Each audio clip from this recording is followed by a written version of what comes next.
Welcome, listeners, but take heed. We will say whatever we need to share our knowledge, thoughts, and joy, and even things that do annoy.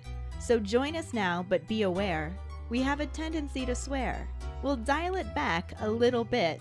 But frankly, we don't give a shit. Welcome to Just Keep Rolling, a Harry Potter book movie compare and contrast podcast. I'm Katie, and the Connecticut snowshoe hare in the seat next to me is Ellen. Better than being a hairy Connecticut snowshoe. Is that a sex thing? That sounds like a sex thing.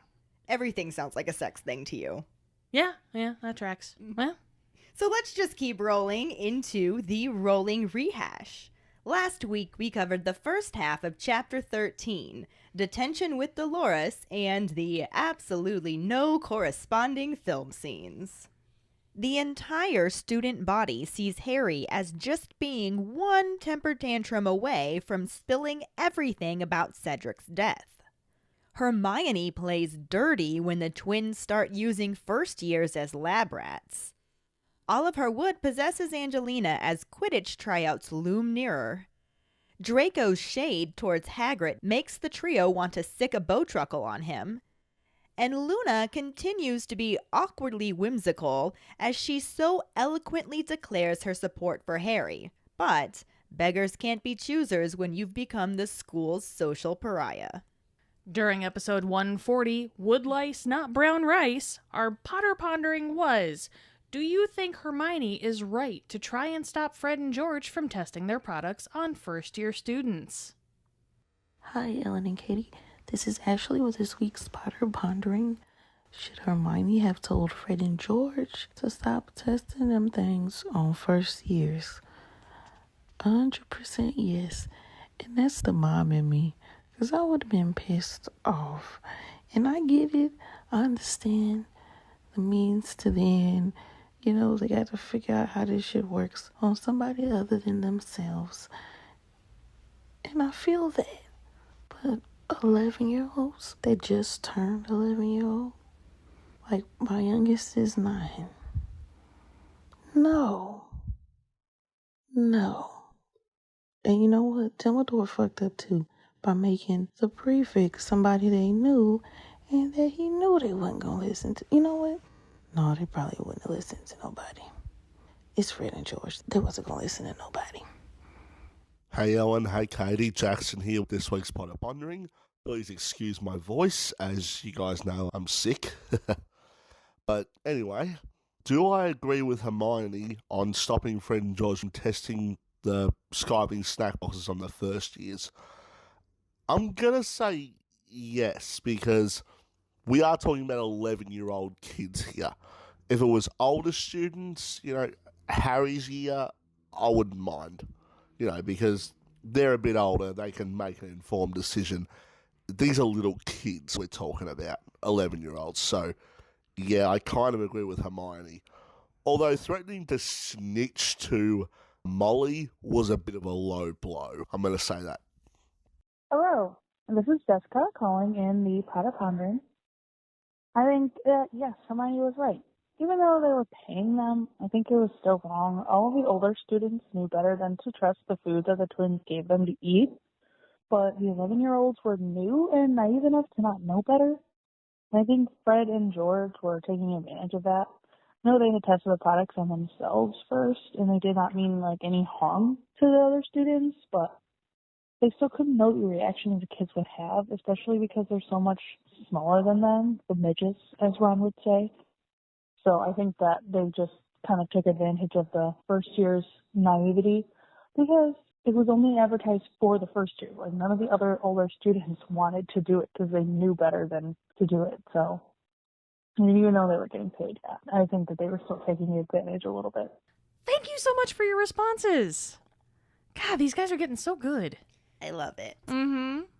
Our trivia question last week was, where does Harry find Ron hiding after his Thursday detention with Umbridge?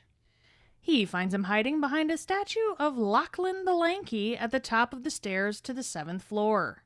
Congratulations goes to Megan Slater. Woohoo! She's up to 5 weeks in a row. I wonder if she can keep this up. We shall see. Good luck, Megan.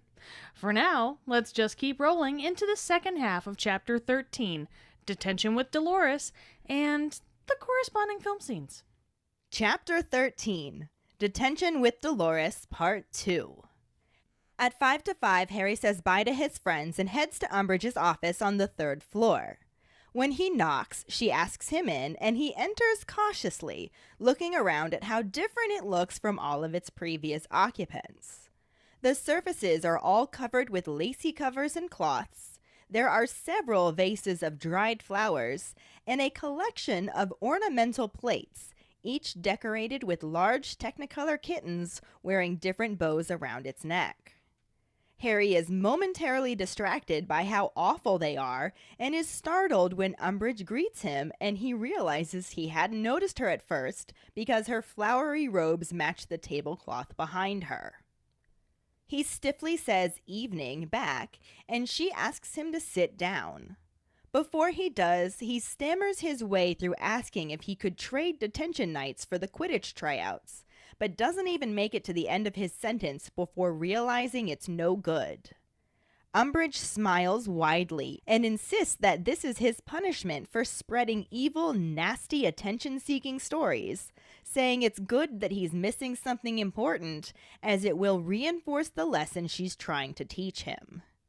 Harry feels the blood rush to his head in anger, but forces himself to look away, drop his bag, and take a seat. Umbridge acknowledges that he's already getting better at controlling his temper and informs him that he will be doing some lines for her. When he reaches for a quill, she stops him and hands him a special one of hers. That is a long, thin black quill with an unusually sharp point. She instructs him to write, "I must not tell lies," and when Harry asks how many times, she merely states for as long as it takes for the message to sink in. She moves over to her desk to sit down, and Harry realizes she hasn't given him any ink. When he mentions this, Umbridge tells him that he won't need any. Harry places the point of the quill to the paper and writes, "I must not tell lies." He gasps in pain as the words appear on the parchment in what seems to be shining red ink, and also appear carved into the back of his right hand.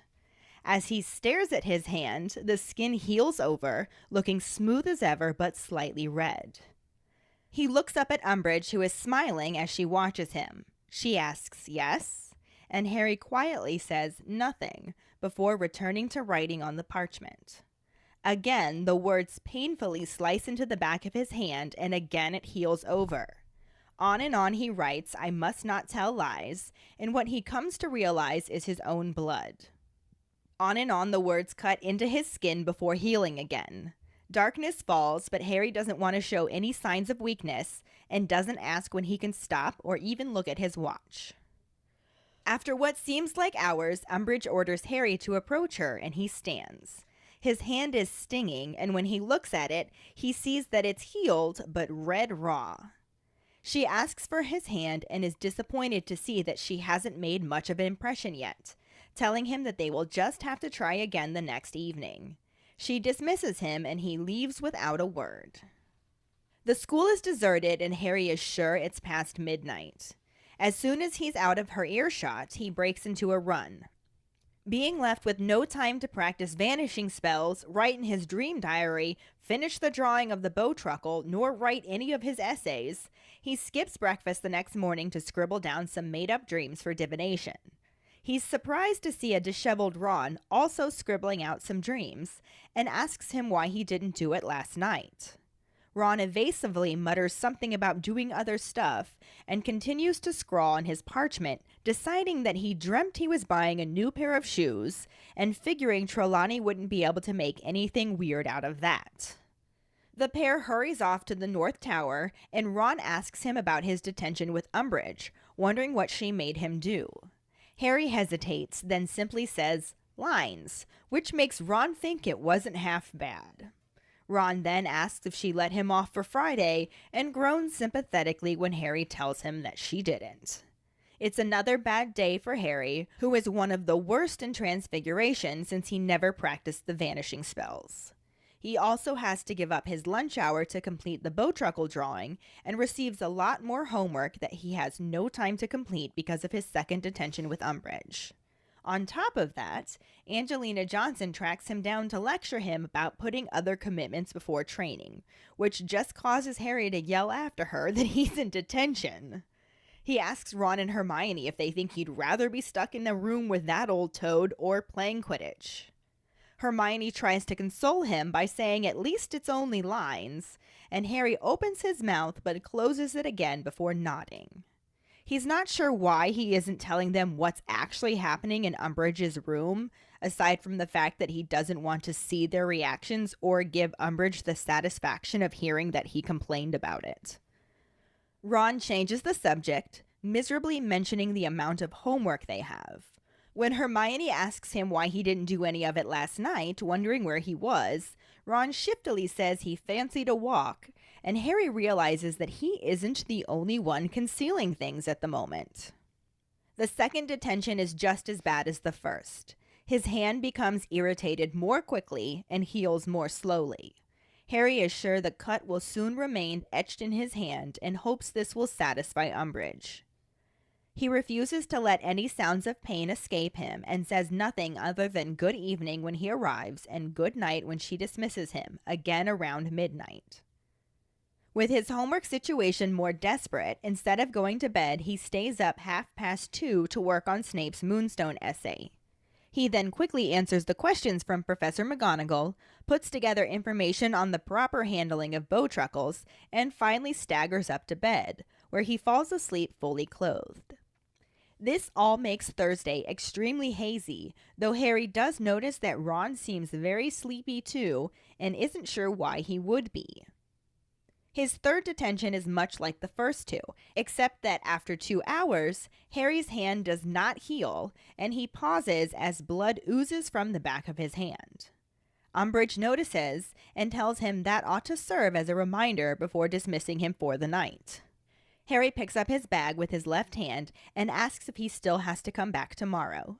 Smiling widely, Umbridge tells him yes because she thinks they can etch the message in a little deeper.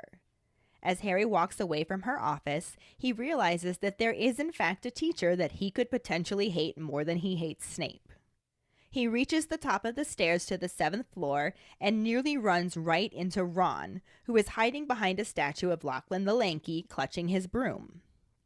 He asks him what he's doing, and Ron first tells him that he's hiding from Fred and George, who just passed with a group of first years, but Harry asks about his broom, and Ron eventually admits that he's been practicing so he can go out for Gryffindor Keeper. He expects Harry to laugh at him, but Harry thinks it's a brilliant idea. He asks if Ron is any good, and Ron admits that he's not bad because he always used to keep for Charlie, Fred, and George during the holidays. Harry says that he wishes he could be at the tryouts, and absent-mindedly scratches his nose, revealing the back of his hand to Ron, who grabs it and looks horrified, asking about how he thought Harry was just doing lines. Harry hesitates but decides to be honest about everything happening during his detentions, and Ron insists that she's sick and that Harry has to go to McGonagall. Harry insists that he's not going to give her the satisfaction of knowing that she got to him, but Ron tells him he can't let her get away with it. When Harry counters that he doesn't know how much power McGonagall would have over Umbridge, Ron instead suggests he tells Dumbledore. Harry flatly refuses to do this, claiming that the headmaster has enough on his mind, but really thinking about how he's not going to ask the man who hasn't spoken to him once since June for help. Ron starts to argue, but is interrupted by the fat lady who is impatiently waiting for them to give her the password. Friday starts like every other day that week. Harry checks the staff table for Hagrid, then immediately begins to fret over his mountainous pile of homework and the prospect of yet another detention with Umbridge. The only things that help him through the day are knowing that it's almost the weekend and the fact that he can kind of see the Quidditch pitch through the window in Umbridge's office. At 5 o'clock that evening, he knocks on Umbridge's door for what he hopes will be the last time and enters when told to do so. The parchment is already out for him, and Umbridge smiles sweetly, telling him that he knows what to do. He picks up the quill and glances out the window, realizing that it's impossible to tell which player is Ron on the Quidditch field. He begins writing, "I must not tell lies," and his hand immediately begins bleeding. He continues writing, occasionally chancing glances out the window to watch the progress. As it starts to get darker, Harry can no longer see the field. The parchment is shining with drops of his blood, and his hand is searing with pain.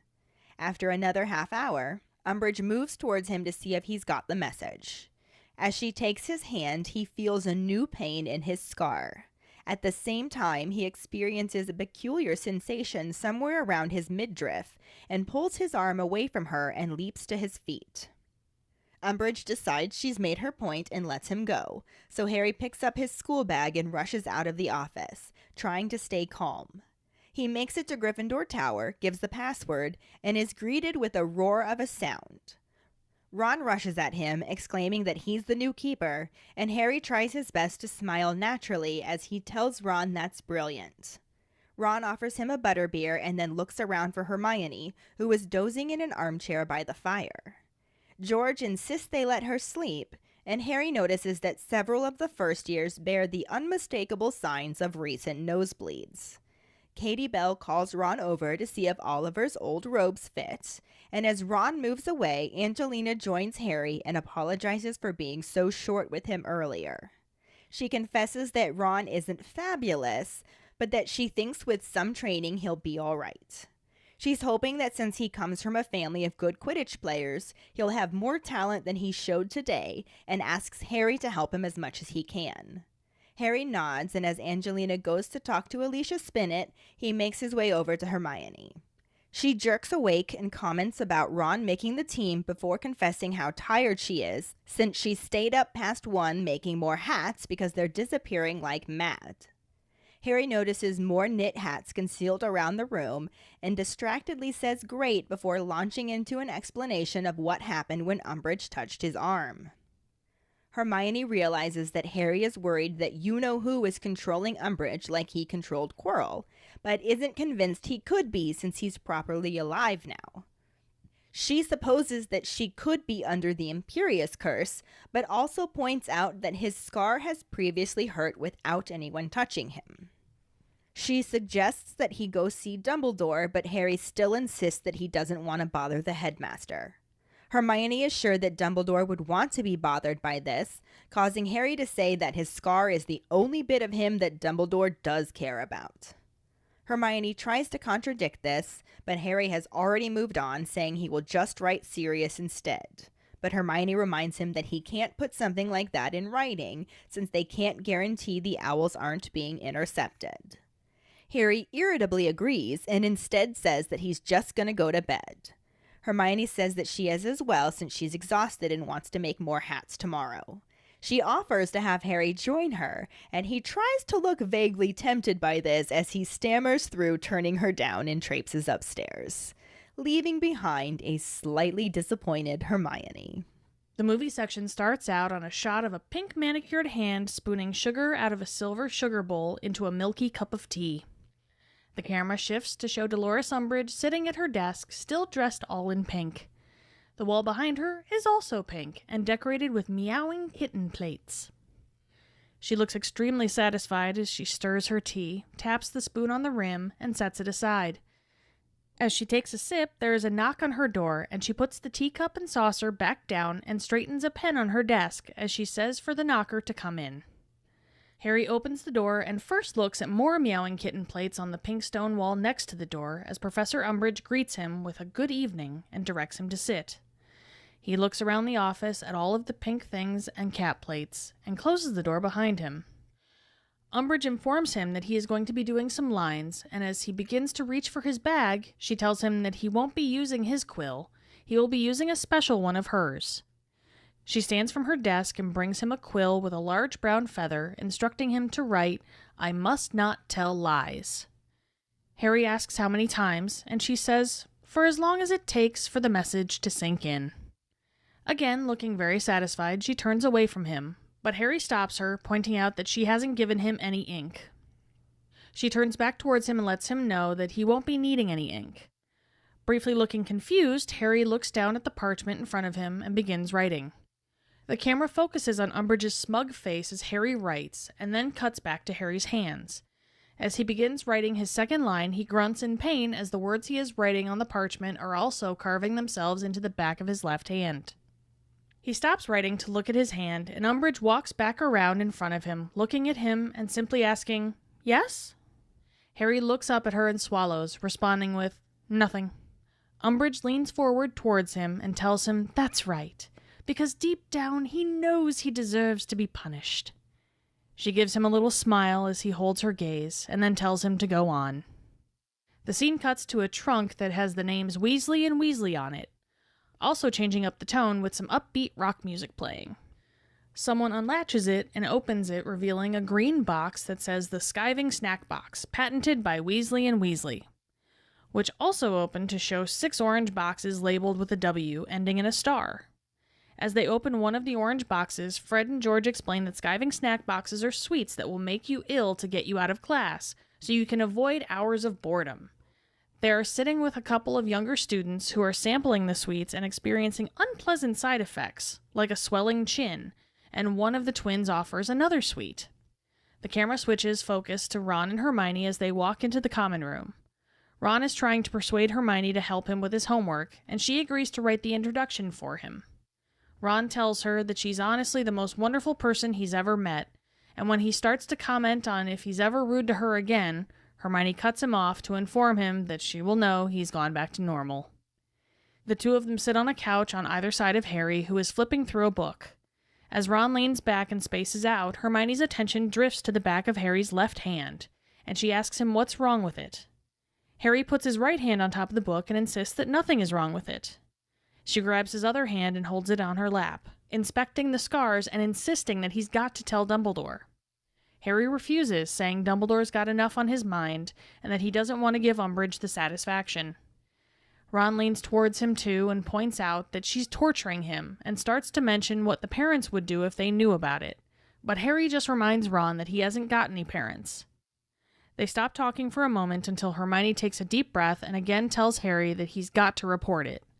When she says that it is perfectly simple, he interrupts her to explain that it isn't, saying whatever it is, it's not simple. He sighs and tells her that she doesn't understand, but when she asks him to help them, he just stands with his bag and walks away. Yeah, so a lot of what's in the movie is from the book. Mm-hmm. But a lot of what's in the book is not in the movie. No. Big shock there. What? I'm sure. It's starting to get really bad, too. Oh, Lord. Because I'm ahead on summaries, and whoo. It's a wild ride from here on out, guys. Yeah. It really is. But the book starts off with Harry heading to his first detention with Umbridge. Looking forward to it, I'm sure. Oh, yeah. 5 o'clock, which blows my mind that they're even allowed to schedule detentions during dinner time. That's like... Yeah. Zero regards for the kids' well-being when it comes to punishment. I mean, theoretically, like, I would think that detention's only supposed to be like an hour long, maybe, so they're figuring they can still eat at 6. Theoretically. As we're about to find out, that is not how this goes. No.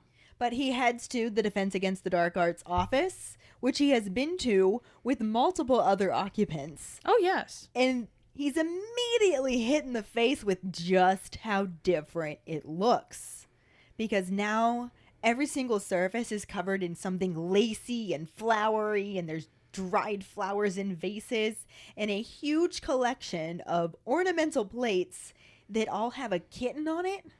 And since it's magic, they're all moving around, and they got bows and meowing and just being kittenish on plates. And honestly, I love that, but not like that. I would be okay with 1 or 2 of those. Right. Large collection. Yeah, but it's like they're all over the walls. And I gotta say, the movie does nail it. Mm-hmm. Yeah, the set design is pretty fucking boss. The best part about this section in the book, though, is that Harry doesn't even see Umbridge at first because she just blends in with the surroundings. With all the pink. And I kind of love that, too. It's like being inside of a stomach that has just taken Pepto-Bismol. Do you remember in Garden State? Yes. When Zach Braff's character's standing in the bathroom, when his shirt matches the wallpaper. Oh my God, that is what I picture. Yeah. She's just a head, basically. Yeah. She's just kind of a floating head. Yeah. That's what I picture. I dig that. I can get behind that, definitely. Except pink. Except, yes. And disgusting. Yes. I'm sure he was feeling some nausea, heartburn, maybe some indigestion, upset stomach, and diarrhea. Definitely diarrhea. Just if not of his butt, out of his mouth. Yes. This is basically where the movie comes in.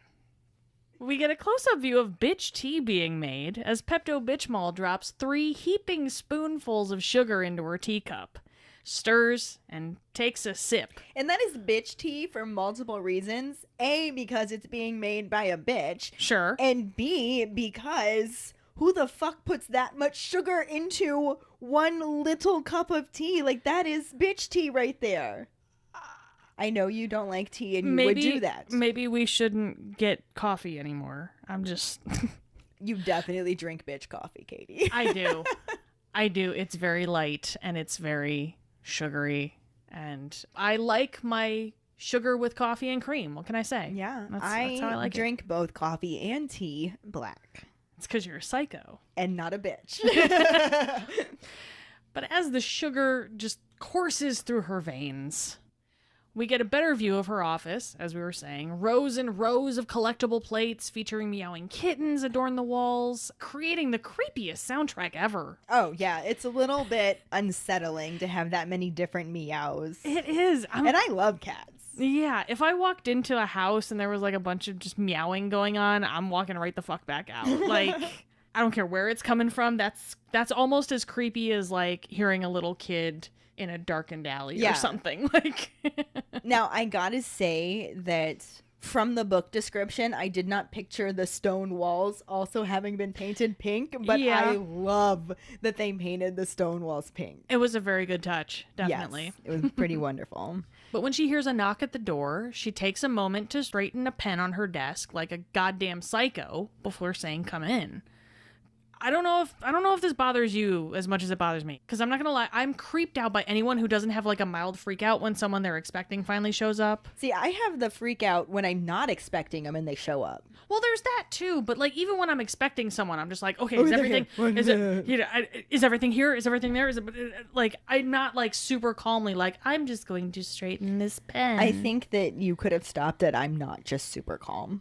Well, that just seems redundant because it's me. Anyway, so I figured I'd just go the whole 9. But moving on. My point is, I just think it's creepy. Fair enough. Harry walks in and is just smacked in the face by more pink than he has ever seen in his life. He side-eyes all the kitten plates on the wall with just apprehension. Well, yeah. Understandably, yes. And he's greeted by the simpering voice of Bitchmall, who then tells him to simply sit. Harry steps up to a small writing desk with a pink lacy placemat on top and takes a seat. Because those are really easy to write on. Oh, yeah. Yeah. And just for a little bit of added cuteness, we get a nice close-up right here of one of the plates with a fluffy little white kitten on it. And it's pretty adorable, and there's a ding there. Fairly ding. So, it's something. It's something. Yeah. In the book, Harry manages to respond to her, saying good evening to him, but all he gives her back is an evening, because at this point he's got to be thinking, what the fuck's good about it? Mm-hmm. And then she asks him to sit down, so definitely dingish. Ding, sure. Way to offer the boy a seat. Right? The biggest difference here is that he starts trying to ask her if he can like switch nights for detention, and instead of doing it on Friday, maybe he can do it a different day. And he gets about that far into it and realizes that this was pointless. Yeah. Honestly, if he hadn't have brought it up at all, there's a really good chance that he could have had enough damage done to his hand that she just decided to not have him come back Friday, but she was never going to let him off knowing that he wanted off Friday. Right. Now that he made it a thing. Right. But anyway, jumping ahead there. To his question, Pepto-Bismol just gives her very Toad-like wide smile and says that this is a punishment for spreading evil, nasty, attention-seeking stories, and that she thinks it's good he's missing something important because it'll really help just drive in that lesson that she's trying to teach him. Again, man, just shouldn't have said anything. Should have stayed fucking quiet, guy. And Harry's just sitting there thinking, oh, so I spread evil, nasty, attention-seeking stories, do I? But takes a deep breath, turns away from her, and just drops his bag and sits down.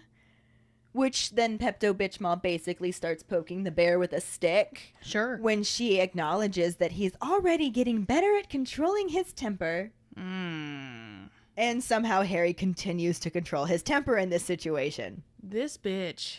Pepto-Bismol then informs him that he's going to be writing some lines for her. Which doesn't sound like it'd be that bad. No.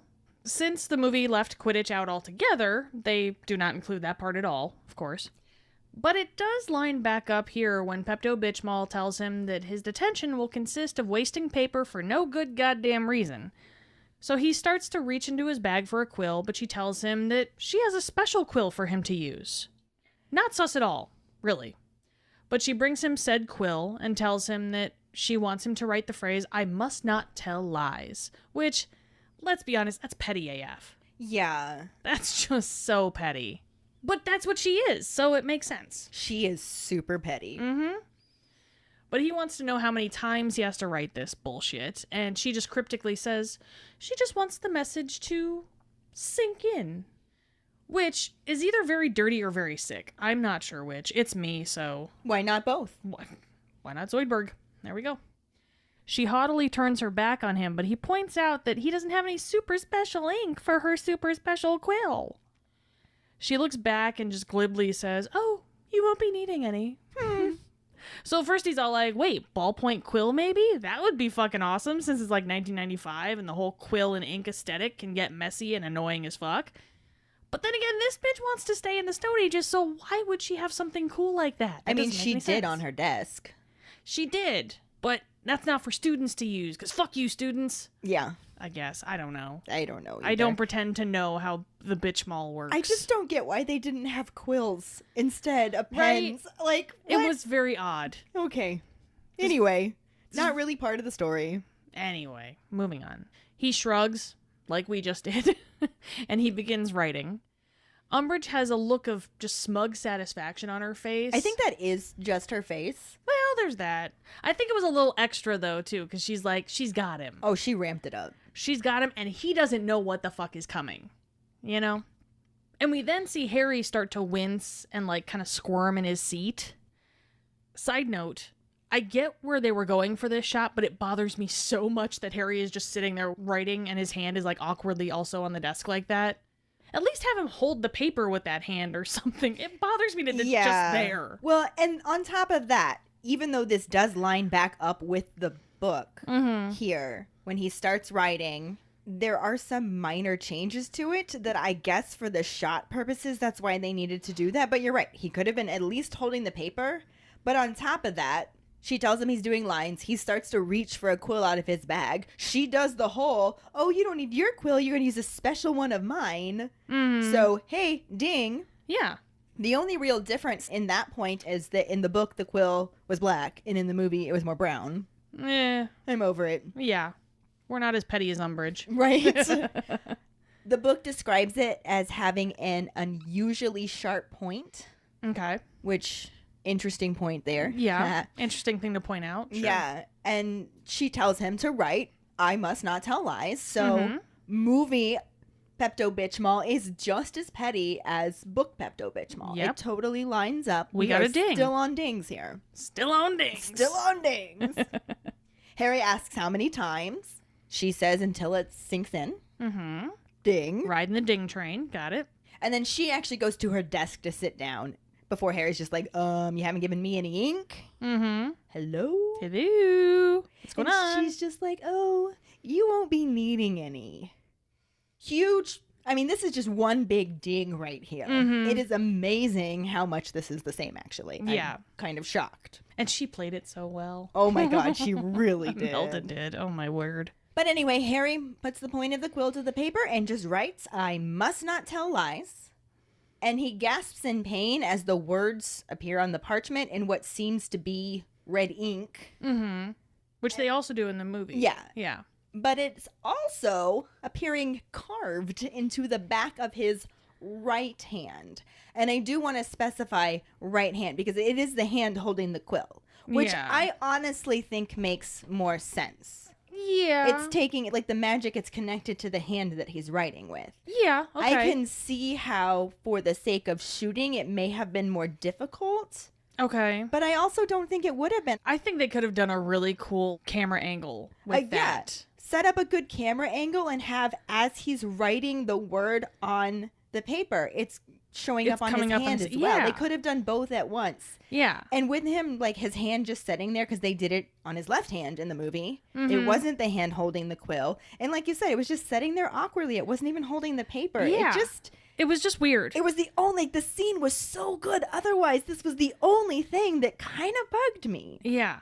Like, not to be petty, but it was just weird. It was an unnatural way to hold yourself while you're writing lines. Like, I can imagine they could have done something really cool where they had the camera off to the side, level with his hand, out of focus, and then as he's writing, it gets more in focus, and by the time it gets completely in focus, you see the words on the back of his hand. Yeah, that would have been cool as hell. There was a way to do it. Yeah. That was better than what it was. Mm-hmm. But everything else about that little section, total ding. Yeah. Oh, yeah. We got dings for days on that one. Dings for days.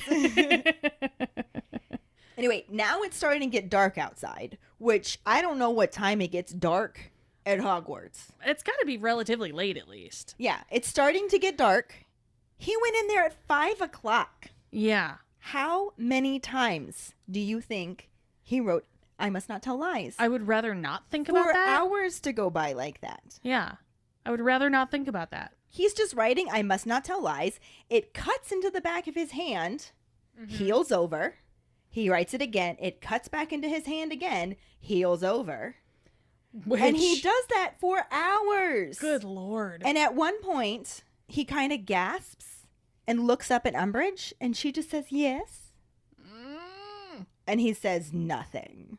Mm-hmm. I don't know if he actually said nothing or just didn't says say nothing. anything. I feel like it could go either way. Yeah. He either said the word nothing or he did not say anything. Anything at all. But he just keeps cutting, I must not tell lies, into the back of his hand and eventually realizes that the red ink is his blood. Mm-hmm. And holy fucked up Batman. Yeah. There's your ink. There's your special ink from your special quill. Honestly, I kind of am a little bit angry that they didn't try to make that more prevalent in the movie. Like, they had it being red ink. Yeah, I think you could infer that from it, but they sort of streamlined the scene down. Yeah. That you had no idea how long it actually lasted. Oh, yeah. But the Gryffindor and Harry doesn't want her to see any signs of weakness, so he just manages to avoid making any kind of sound. He refuses to even look at his watch. Mm-hmm. He just keeps on writing. And like I said, hours. Yeah. Hours go by, and Pepto-Bismol finally tells him to come up to her so she can see what kind of progress he's made.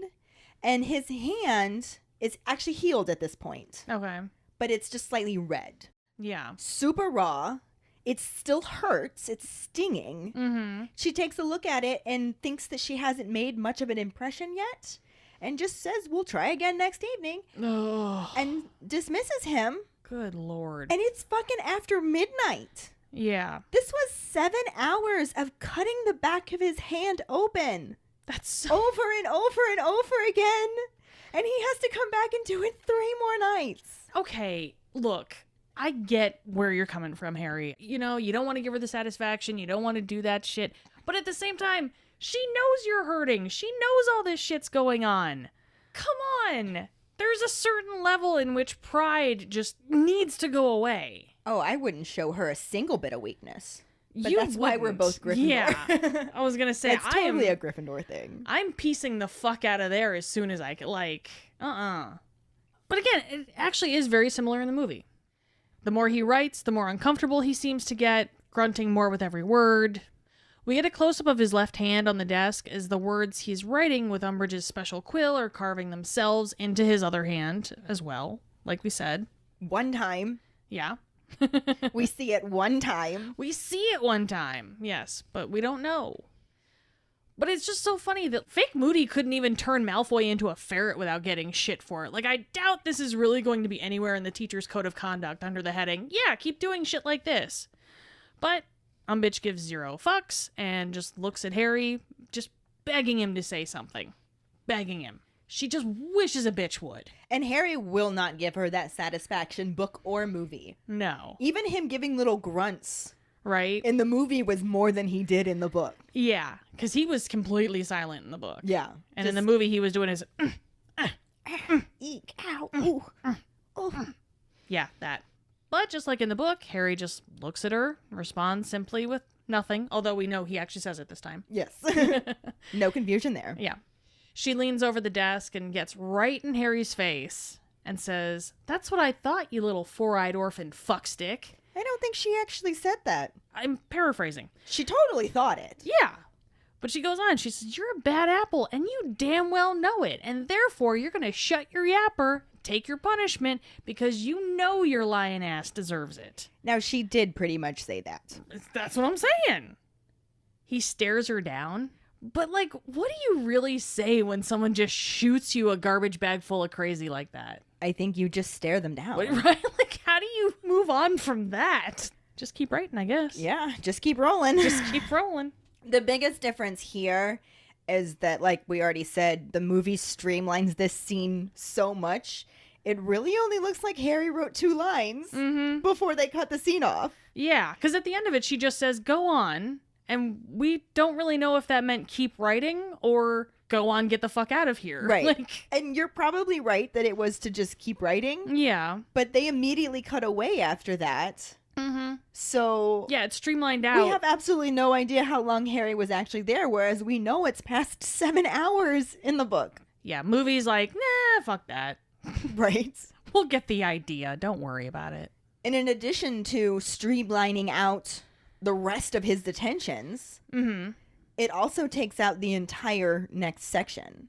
Well. Everything that happens, because the detentions fall on each day, so all of the stuff within the day. And it was kind of just a summary of the days. Mm-hmm. As far as we know, he only had detention the one night in the movie. Yeah, so, that's what they implied. Yeah. But she keeps him there so late that he doesn't even have time to do his homework. Which, again, how is this? How is this okay? Like, a punishment should make a point, but it should not take away from their fucking school career. Yeah. And he has to practice vanishing spells, write in his dream diary, finish the drawing of the Bowtruckle, and write, I think it's 2 essays at this point. Mm-hmm. At least one from Snape. The one from Snape and the one from History of Magic, I think. Yeah. So, multiple essays. He's got some shit to do. Yeah. And he just skips breakfast the next morning to do his dream diary. Like, Yeah. what else is he supposed to do? He's got to get some sleep. He probably feels like shit after repeatedly cutting his hand open. Well, and not to mention, how's his hand got to be feeling right at this moment? Yeah. And now, even the thought of having that much damage done to the back of your writing hand. Right. In And the then- book, anyway. In the book, anyway. And then having to go on and do Write essays. a whole bunch more. So he has to skip breakfast the next morning to just scribble down some made-up dreams for divination, because what else is he supposed to do? So now he's tired, sore hand, and hungry. Yeah. And what's even more surprising to him is Ron is doing his homework for divination right along with him and also skipping breakfast, which, you know, if Ron is skipping anything he can eat, this is serious. Right. Ron doesn't skip meals. He does not. No. Harry wants to know why he didn't do it last night, and Ron just gives this really evasive, "I was doing other stuff. I had things to do. Things to do." But they managed to just, make some shit up. Ron's is something about buying a new pair of shoes because he figures Trelawney wouldn't be able to make anything crazy out of that. Challenge accepted. Oh, she can. But they hurry off to the North Tower, and as they go, Ron wants to know how his detention was, wondering what she made him do, and Harry's just like, "Oh, I had to do lines."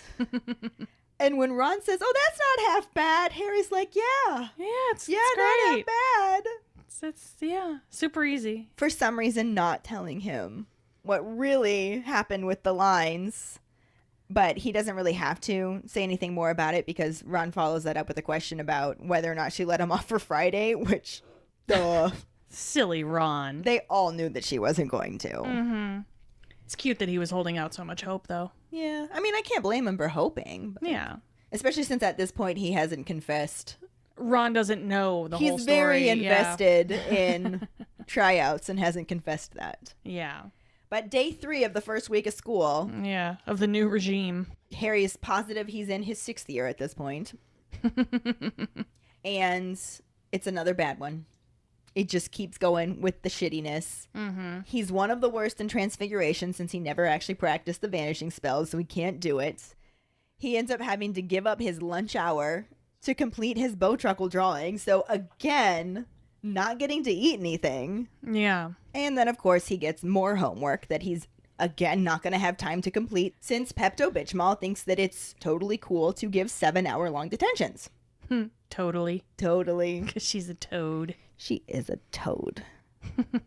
To make matters worse, Angelina has realized that he was not able to get out of detention on Friday and actually yells at him. Yeah, she blames him for it. She yells at him the hell? about putting other commitments before training. Angelina, he's not choosing to be there. Believe me, if he could get out of it, he would. Angelina, your Oliver is showing. After she leaves, like Harry's just yelling after her, I'm in detention. And he turns to Ron and Hermione. He's like, do you think that I would rather be stuck in a room with that old toad or playing Quidditch? Totally. Hermione thinks that she's comforting him and says, at least it's only lines. Oh, no big deal. No big deal. And Harry starts to correct her, but then doesn't because he's still not wanting to give her the satisfaction, and he's worried if he says anything to Ron and Hermione, it'll somehow get back to her, and then... Well, because he knows exactly what they're going to say. Yeah. He knows. And he doesn't want to go through it. He doesn't want to deal with it. So he just, I'm not saying anything about it. I will bear this cross in silence. Mm-hmm. And then Ron changes the subject, complaining about the amount of homework that they have, which makes Hermione be Hermione and wonder why he didn't do any of it last night, asking where he was. Mm-hmm. And Ron's just like, oh, I fancied a walk. I had things to do. Which Harry, despite being semi-oblivious half of the time, realizes that he's not the only one keeping secrets. As we mentioned, he has another detention to go to, and of course the second one is just as bad as the first, maybe even worse, because his hand starts hurting a lot faster and starts healing more slowly. Yeah. And he's pretty sure that eventually this cut's never going to go anywhere. Yeah. And thinks maybe that will finally satisfy the bitch mall. Mm-hmm. But again, refuses to make any noises. Not saying a word. Says absolutely nothing other than good evening when he arrives and good night when he's dismissed. I'm surprised he says that much, but yeah. Well, I feel like based on how she ran her class, if he didn't respond to her when she says good evening to him or good night when she dismisses him, I feel like she would make him write more lines. Yeah, maybe. And again, he is dismissed around midnight. 7 fucking hours. I mean, I feel like HR would just have a field day with this woman. Oh, yeah. To make matters even worse, he's so far behind in his homework now that he can't justify going straight to bed and ends up having to stay up 2:30 working on Snape's Moonstone essay, and then he stays up even later answering the questions from McGonagall and puts together something about Bowtruckles for Professor Grubbly Blank, and then finally goes to bed. Who knows what time it is at this point, but he can't even undress himself. He's so tired. He just collapses in bed fully clothed. Mm-hmm. And then he just like hazes his way through Thursday because he's super sleep deprived, barely ate anything the day before, spent 7 hours cutting his hand open. And the only thing he's kind of aware of is that for some reason, Ron is also very sleepy and behind on homework. And he doesn't know why he would be. Yeah. But then they launch right into his third detention. So we don't get as many details about how his day went We just go right into the third detention, which is, again, much like the first two. Yeah. Except after 2 hours, his hand stops healing completely. And it's just bleeding all over the parchment. Just, yeah, profusely. The only positive thing about this is that Bitchmal notices his hand doesn't heal and actually dismisses him for the night after only like 2 hours. Hey, that's fucked up still, but nice at least. Nice. I mean, that's the word we're going to use. For her. Low bar. He picks up his bag with his left hand and asks if he still has to come back the next day, which she, of course, says he does. Of course. And like we said, if he hadn't have told her about Quidditch tryouts, that might have been enough. She may have just let him off. She may have said, oh, it looks like I got my point across. Yeah. Probably not, but... It looks like the message has sunk in. Yeah. You know, but no. But no, instead she just says that she thinks they can etch the message in a little deeper. Yeah. Ew. So Harry leaves her office, and at this point, he's just like, motherfucker, I hate her more than I hate Snape. That's impressive. Right. If you had ever told me that it was possible for me to hate a teacher more than I hate Snape, I would have showed you a liar. But I'm the liar because this bitch fucking sucks. And he's so distracted by this that when he reaches the top of the stairs to the 7th floor, he nearly runs right into Ron, who's just hiding behind a statue of Lachlan the Lanky and clutching his broomstick. Which was our trivia question. Sure was. Harry wants to know what he's doing, and Ron, still being evasive, is like, oh, if you must know, I'm hiding from Fred and George. They just passed by with a group of first years because you know they can't test their stuff on him in the common room with Hermione there. And Harry's just like, yeah, that totally explains why you're out here with your broomstick. Yep, not sus at all. So Ron actually does confess that he's been practicing Quidditch because he wants to try out to be the new Gryffindor keeper. And poor Ron thinks Harry's going to laugh at him. Like, his brothers must treat him so bad if he thinks his best friend's going to laugh. Poor Ickle Ronnykins. But Harry thinks this is a great idea. And I can't even imagine why Ron would think he wouldn't. Like, how awesome would it be to be on the Quidditch team with your best friend? Right? Like, seriously. duh, Ron, come on. Like, this year has been such hell. If I could spend all my spare time with my best friend, hell yes. Yeah. Plus, then we don't have to help Hermione knit hats. Exactly. But he wants to know if Ron's any good, and Ron actually says that he's not bad because he used to have to play keeper for Fred, George, and Charlie on school holidays. Yeah. So he's gotten quite a bit of practice with it and has some very talented Quidditch players in the family, and he might actually make a good keeper. So this is so cool. And Harry's like, man, I wish I could be at tryouts. And without thinking, lifts his right hand to scratch his nose. Which, Bad call. Bad call. I can't even imagine. If it won't heal, like, it's probably just dripping blood down his hand. And Ron grabs it and just looks horrified, like, what the fuck? I thought you were just doing lines. Yeah. I didn't know the lines were doing you. What the fuck? Right? And Harry hesitates, but ultimately decides that he's gonna tell Ron the truth, especially since Ron just confided in him about trying out for Quidditch. So he explains everything that's been going on in the detentions, and Ron thinks that this bitch is sick, which, yeah. And tells Harry that he has to go to McGonagall. And Harry's like, I'm not going to give her that satisfaction because that's what he's been about all week. Yeah. Plus, I don't even know if McGonagall can do anything. I don't know how much power she has over her. Yeah, but again, she was the one who helped Malfoy out when Moody turned him into a ferret. Yeah. So she might be able to do something. I mean, the movie certainly kind of tries to play it that way. Ultimately, she can't, but yeah, we'll get to that. Ron suggests that maybe he should tell Dumbledore instead, and Harry is even more like, no. He says that the headmaster has enough on his mind. But in reality, he's like, I'm not going to ask him to help me. He hasn't spoken to me once since June. I'm being petty AF. I don't blame him, though, man. I'm totally the type that would look for excuses to get Dumbledore to talk to me, though, so... I mean, I probably would, too, but odds are they're not going to work, and every time they don't work, I'm going to get even more and more and more discouraged, so that would be me, but... I feel like this would have worked. Yeah. I don't think Dumbledore would stand for this at all. And Ron agrees with me because he starts to try to argue with Harry, but they are interrupted by the fat lady. she got woken up so that they could come back in, and Right? She just wants to go back to sleep. she's like, just give me the fucking password. Come on. Mm-hmm. So the movie does have a section that corresponds with this, but I use that term loosely. It actually has Hermione, not Ron, discover the cuts on Harry's hand. So, Yeah, and we'll talk more about that as we get to it, because that is about to happen. yeah. After Harry's detention, we join the craziness in the Gryffindor common room.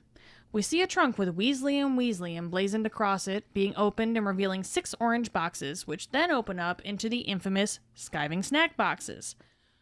Oh wait, they aren't infamous in the movie because this is literally the first fucking mention made of Fred and George doing anything like this. Yeah, Why would we? because they hate us and don't want us to be happy. Obviously. Nonetheless, we then hear the twins explaining that skiving snack boxes are candies that get you out of class so you can do whatever the fuck you want. While this is being explained, we see the twins and their test subjects, all pretty young-looking students, who are all suffering different effects of the products. One boy turns green as his jaw begins to seemingly, inflate. And another boy is sitting with a cauldron in his lap, looking as though he's about to hurl right into it. Yeah. The twins ask them how they feel while offering them more sweets, which I'm going to be like, no, thanks, good. Thanks. I think those are supposed to be the ones to make him feel better, but But they said, would you like some more? So yeah. I'm going to assume they're going to make me worse. We also see Dean filling in for Lee Jordan, since apparently the movie didn't really feel the need to bring Luke Youngblood back. 'Cause why? Yeah, I don't get it. And this part of the movie kind of references the section earlier in this chapter where Hermione tells off the twins for testing their sweets on first years, though it doesn't actually involve Hermione telling them off, as she can't seem to be bothered by it in the movie. Yeah, not so much. The camera switches focus to Ron begging Hermione to write his paper for him, claiming that he's not asking her to write the whole thing. Just, a little bit of help. And she agrees to just do the introduction, because no teacher will note that at all. Oh no, totally wouldn't be suspicious. Not at all, nope. Interestingly enough, they walk right past the product testing area, and they don't give a shit about it. But, why should they? Since, of course, they are not prefects. Not in the movie, they're not. Nope, not at all. So Ron starts singing her praises and telling her how awesome she is. She looks at him cynically, just as he is implying he'll never be rude to her again, but Hermione calls bullshit. This actually does reference a moment a bit later in the book. So we'll bring that up again when we get there. Yeah. But they make a Harry sandwich on the couch by the fire, and Hermione catches a glimpse of Harry's hand and asks what the fuck happened. Harry, super inconspicuously, puts his other hand on top of the book and is just like, what? I'm good, I'm cool. Worst sleight of hand ever. Oh, fuck you, Ellen. And Hermione says, fuck you, Harry. She calls bullshit again, grabs the hand that he knew damn well she was referring to, and gets thoroughly grossed out, telling him that these aren't cool battle scars that chicks are gonna dig. They are nasty, and he should tell Dumbledore. Harry says, fuck no, snitches get stitches. Hermione says, you need stitches. But Harry insists he's not going to say anything since Dumbledore is busy ignoring him anyway, and he doesn't want to let Pepto-Bitchmall know that she got to him. Ron accidentally reminds Harry that he hasn't got any parents, leading to one of the best caps lock Harry snark moments in the movie. Well, I haven't got any of those, have I, Ron? He doesn't. It's just, oh. You know the Dursleys aren't going to care. No, of course not. They're going to be like, where can I get one of those pens? Right, exactly. Which was not Ron's point at all. No. But it does kind of make them shut up. Yeah. It does, where they're just like, oh, fuck, he's in this mood again. All right, just... Okay. But the awkwardness just settles over them like a blanket, which Hermione takes advantage of by again trying to convince Harry to tell someone what is going on. She calls it perfectly simple, and this time it's Harry's turn to call bullshit, as he says whatever is going on right now is far from simple. Yeah. It is not even in the same area code as simple. He sullenly tells them that they just don't understand, and Hermione begs him to help them understand, and he says fuck that noise and pieces out. And this is where we're ending the movie section. Yeah, mic drop. As per usual, the book chapter goes on a bit more, because poor Harry has one more detention, and that thing that never once existed in this movie actually plays a pretty big role in the book. Mm-hmm. And we have Quidditch tryouts to learn about. We do. So, Friday starts like all of the other days that week, which means it sucks. Mm-hmm. And Harry starts off looking for Hagrid, still not there. Then immediately begins to panic over his pile of homework that just keeps growing. Mm-hmm. Not to mention the fact that he has another detention. Bet he can't wait for that one. Oh, yeah. And pretty much the only thing positive that he has to get him through this day is knowing that it's almost the weekend and the glimmer of light that is he can kind of see the Quidditch pitch from the window in Umbridge's office. It's the little things that get you through the day. And when your day is that bad, it has to be. Yeah. So for what he hopes is going to be the last fucking time, 5 o'clock, he knocks on the door, goes in to find the parchment and the fucking quill already ready for him. Mm-hmm. He gets a nice Pepto-Bitchmol smile. Like she does. As she tells him that he knows what to do. Oh, eat a dick, lady. Ugh. So he sits down, picks up the quill, glances out the window, realizes that his view means he's not actually going to know which one is Ron trying out. Mm-hmm. But starts writing. And this time, his hand immediately starts bleeding. Yeah. It starts bleeding. It's not really healing. And because she's a bitch and wants to make sure he misses all of the Quidditch tryouts, she keeps him really late again. Of course. Gets to the point where it's getting dark outside. He can't see the pitch at all. But he keeps trying. Like, he tries to keep writing and glance out the window. Just he doesn't want to pause and have her hear it and suspect that he's trying to look out the window. Yeah. I can only imagine how fucking messy that desk is. Because he's got to be bleeding everywhere with that thing right now. But literally, like, he's just bleeding all over the parchment, not just from where he's writing. It's just dripping all over it from his hand because it is the hand holding the quill and not the opposite hand. Yes. After it gets dark, it's only about another half hour that Pepto-Bitchmol goes to check on him to see if he's gotten the message. Mm-hmm. And she takes his hand to get a good look at it. And when she touches him, he feels a pain in his scar. Well, that's odd. Especially since he also feels kind of a weird sensation around his midriff. And it causes him to like snatch his arm away from her. And this is the closest that he's come to showing any kind of weakness because she thinks that he's reacting to the pain in his hand. And it's just like, oh, yes, that hurts, doesn't it? Oh, you sick bitch. Yeah. Messed up. But Harry also is super distracted by the pain that he felt in his scar and the weird feeling in his stomach. Because the last time that happened, when somebody touched him, they were possessed by Voldemort. Yeah. So he's kind of like freaking out and jumps up, pulls his hand back, like I said. And Umbridge decides that she's made her point and she tells him that he can go. So he just like grabs his stuff and just bolts out of the office. Doesn't even care to get out of her earshot. Just runs back to the Gryffindor tower. Gives the password. Goes through the portrait hole and is initially distracted by the sound of celebration because Ron made the Quidditch team. Yay! He is the new Gryffindor keeper. Or should I do woohoo? Yes.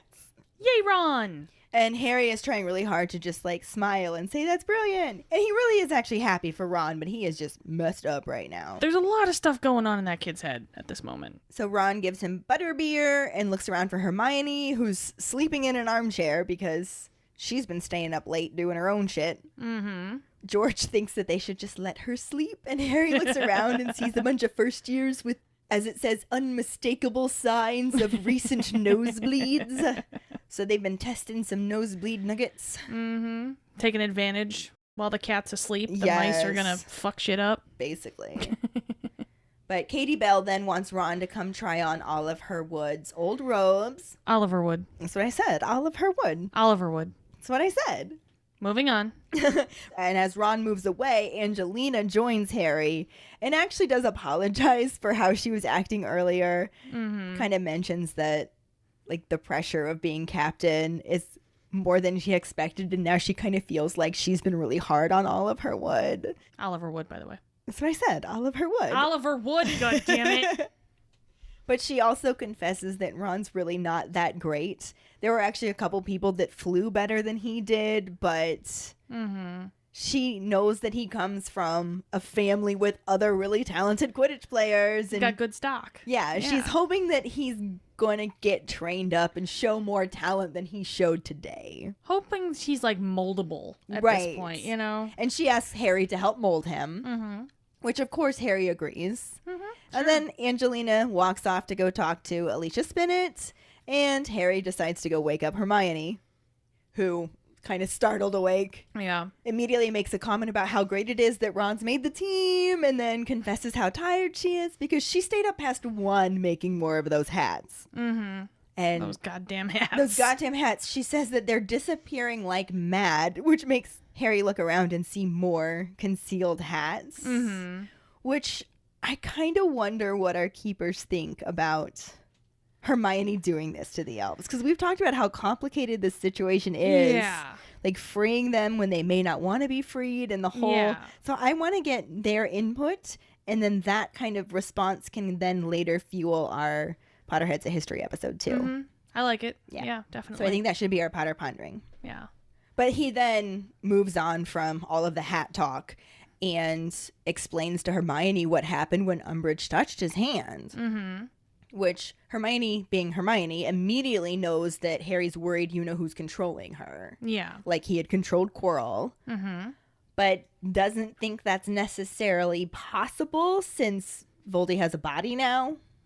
Yeah. It's not like he can really possess her, so she suggests that maybe she's under the Imperious Curse. It's interesting that now she's the one who's not like, oh, this is Voldemort. It's got to be Voldemort. This is like fucked up. Something's got to be going on. Like she's actually the one going, She might just be fucked up. yeah. She also points out that he has just had random pains in his scar when people weren't touching him. So her solution is to go tell Dumbledore. Mm-hmm. And Harry is still on the I don't want to bother the headmaster train. Mm-hmm. But Hermione really thinks that Dumbledore would want to know this. Like, you should bother him with this. Yeah, this is his thing. This is his thing. And Harry's just like, yeah, because my scar is the only bit of me that Dumbledore does care about.